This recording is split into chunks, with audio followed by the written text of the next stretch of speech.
மீண்டும் உங்களை நாம் சந்திப்பதிலே மகிழ்ச்சி அடைகின்றோம். நான் இலங்கையில் இருந்து வகுலை போதனா வைத்தியசாலையில் இருந்து வைத்தியர்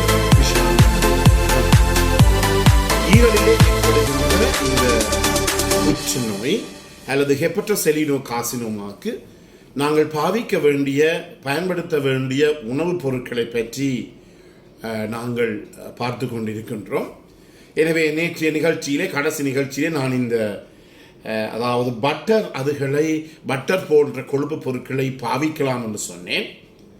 அதே நேரத்தில் சில பேர் என்னிடம் தொலைபேசியின் மூலம் ஒருவர் தொடர்பு கொண்டு, ஐயா எனக்கு இந்த ஃபேட்டி லீவர் எனப்படுகின்ற கொழுப்புகள் ஈரலிலே படிந்த நிலைமைகள் இருக்கின்றது என்றபடினாலே நான் இந்த பட்டர் போன்ற பொருட்களை பாவிக்க முடியுமா என்று கேட்டால் உண்மையாக இதில் என்ன இருக்கிறது என்றால், அதாவது கொழுப்பு படிவு இருப்பவர்கள் இயலுமான மட்டும் கொழுப்புள்ள உணவுகளை குறைத்து கொண்டால் நல்லம். ஆனால் அந்த நிலைமைகளிலே இந்த கொழுப்பிலே மட்டும் கரைகின்ற விட்டமின்கள் இருக்கின்றது. இந்த விட்டமின் உங்களுக்கு தெரியும், எங்களுக்கு பிறகு அதில் பற்றாக்குறை ஏற்படக்கூடியதாக இருக்கு. உண்மையாக சொல்லப்போனால் விட்டமின் பிசி ஆனது தண்ணீரிலே கரையக்கூடியது, விட்டமின் ஏடி ஆனது கொழுப்பிலே கரையக்கூடியது. எனவே கொழுப்பிலே கொழுப்பு உணவுகள் இருந்தால்தான் இந்த விட்டமின் ஏயினுடையவும் டியினுடையவும் குறைபாடு எங்களுடைய உடலில் இல்லாமல் நாங்கள் பாதுகாத்து கொள்ள முடியும். அதே நேரத்தில் எங்களுடைய ஈரல் பாதிக்கப்படுகின்ற போது விட்டமினுடைய குறைபாடு கூடுதலான அளவு ஏற்படக்கூடிய சந்தர்ப்பங்கள் இருக்கின்றது.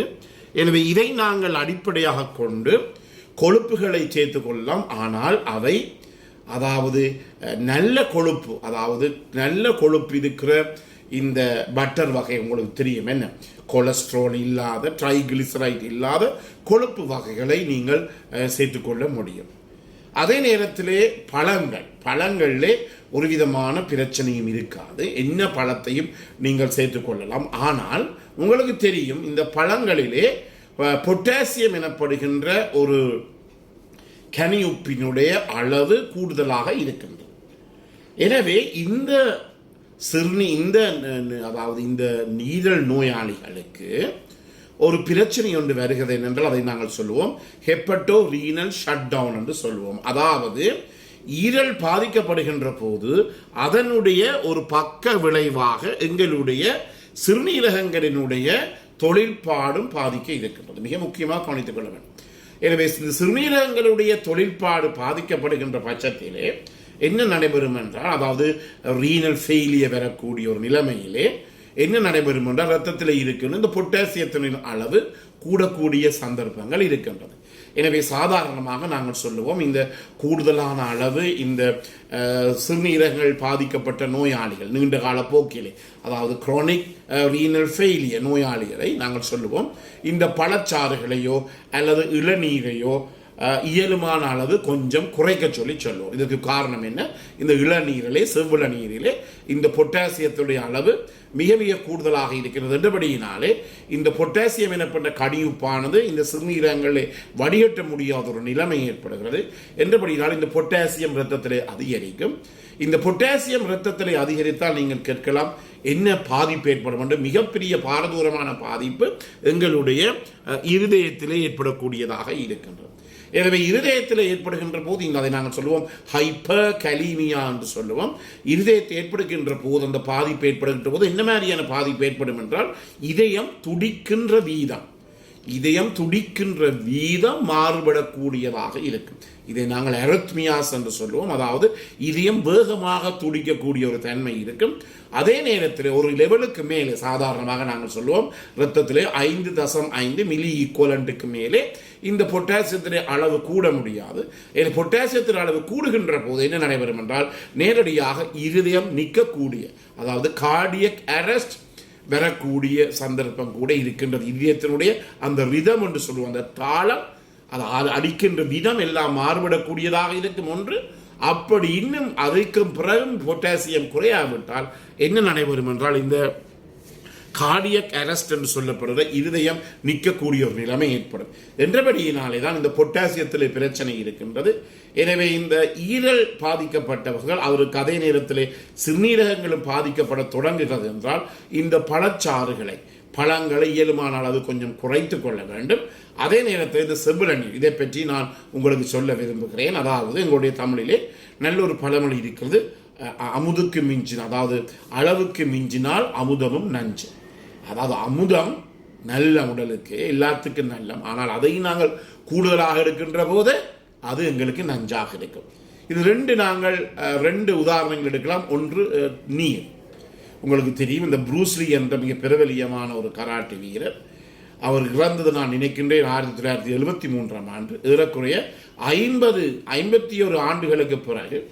அவர் ஏன் இறந்தார்? முதல் சொன்னார்கள் அவர் அதாவது கொலை செய்யப்பட்டார் என்று. ஆனால் இப்போதுதான் இந்த 51 வருடங்களுக்கு பின்பாடுதான் அவருடைய காரணங்கள் கண்டறியப்பட்டிருக்கிறது. என்னென்றால் அவர் சாப்பிடாமல், உணவுப் பொருட்களை எடுக்காமல் அவர் என்ன செய்வார்? தொடர்ச்சியாக நீர் ஆகாரங்களை எடுப்பார். ஏன்னா நீரை கூடுதலாக குடிப்பார். நாங்கள் சொல்லுவோம் இந்த நோயாளிக்கு தண்ணீரை குடியுங்கள், தண்ணீரை குடியுங்கள், தண்ணீரை குடியுங்கள். ஆனால் நீர் ஆகாரங்களை கூட எடுப்பார். அது நீர் ஆகாரம் கூடுதலாக எடுத்து அந்த நீர் ஆகாரமே, அதை நாங்கள் வாட்டர் இன்டாக்சிகேஷன் என்று சொல்லுவோம். நீர் ஆகாரமே உடலுக்கு நஞ்சாகி மூளை வீங்கி இறந்ததாக அவருடைய இந்த பிரேத பரிசோதனை அறிக்கை 51 வருடங்களுக்கு பிறகு சொல்லப்பட்டு இருக்கின்றது. எனவேதான் அளவுக்கு மிஞ்சினால் அமுதம் நஞ்சு என்பது போல நீரும் குடிப்பதும் அதே மாதிரி தான். அதே நேரத்தில் இந்த இளநீர், உண்மையாக செவ்விளநீர் உங்களுடைய இருதயத்துக்கு மிகவும் ஆரோக்கியமானது. அந்த நோயாளிக்கு சிறுநீரக பாதிப்பு அல்லது அந்த நோயாளிக்கு இந்த நீரழிவு நோய், டயபிட்டிஸ் நோய் இல்லாவிட்டால், டயபிட்டிஸ் மெலைட்டஸ் என்ற நோய் இல்லாவிட்டால் ஒவ்வொரு நாளும் ஒரு இளநீரை குடியுங்கள். இந்த செவ்விளநீர் என்று சொல்லுகின்ற போது இதுக்காக போய் நீங்கள் கடைகளில் வேண்ட தேவையில்லை. வீடுகளிலே நீங்கள் பாவிக்கின்ற தேங்காயில இருந்து அந்த தேங்காயில இருக்கிற அந்த இளநீரை குடித்தாலே மிகவும் நல்லது. ஏனெனில் அந்த இளநீரிலே பொட்டாசியம் இருக்கின்றது. பொட்டாசியமானது இருதயத்துக்கு பாதுகாப்பு. நீங்கள் சொல்லலாம், டாக்டர் கொஞ்ச நிமிடம் சொன்னீங்கள் பொட்டாசியம் முன்னால் இதே நின்று. அளவுக்கு மிந்தினால் அமுதமும் நான் செய்யவே. பொட்டாசியமானது ஒரு கார்டியோ புரொடெக்டிவ் ஃபேக்டர், அதாவது இருதயத்தை பாதுகாக்கின்ற ஒரு கனியுப்பு தான் இந்த பொட்டாசியம். கூடிச்சென்றால் வேற நிலை என்றபடியினாலே ஒவ்வொரு நாளும் ஒவ்வொரு செவ்விளநீர் குடிக்கின்ற போது இந்த இருதய பாதிப்பு மாரடைப்பில் இருந்து எங்களை நாங்கள் காப்பாற்றிக் கொள்ள வேண்டும். ஆனால் அதே நேரத்தில் இது வைத்தியர்கள் சொல்லுகிறார் என்று சொல்லி 2-3 செவ்விளநீர் குடிப்பவர் கூட இருக்கிறார், நான் கண்டிருக்கின்றேன். ஆனால் அப்படி குடித்தால் என்ன நடக்கும்? இரத்தத்தில் பொட்டாசியம் கூடி மற்ற விதமான இருதயத்துக்கு பாதிப்பை ஏற்படுத்தும். என்றபடியினாலே இந்த ஈரல் நோயாளிகள் எல்லா விதமான பழங்களையும் எடுத்துக்கொள்ளலாம்.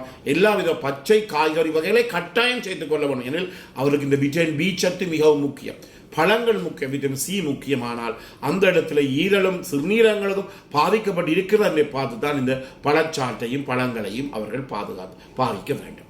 எனவே இந்த நிகழ்ச்சி உங்களுக்கு பிடித்திருந்தால் பார்க்காதவருக்கு அறிமுகப்படுத்துங்கள். அதே நேரத்தில் இதை நீங்கள் லைக் பண்ணலாம், ஷேர் பண்ணலாம், அல்லது மணி சின்னத்தை அமைத்து நீங்கள் இதை சப்ஸ்கிரைப் பண்ணலாம். மேலதிக விவரங்கள் தேவையாக இருந்தால் 009477356245 மூலம் தொடர்பு கொள்ள முடியும். மீண்டும் பிறந்திருக்கின்ற நாள் உங்கள் அனைவருக்கும் இனிய நாளாக அமைய அனைவருக்கும் பொதுவான இறைவனை வேண்டி விடைபெறுகிறேன். நன்றி, வணக்கம்.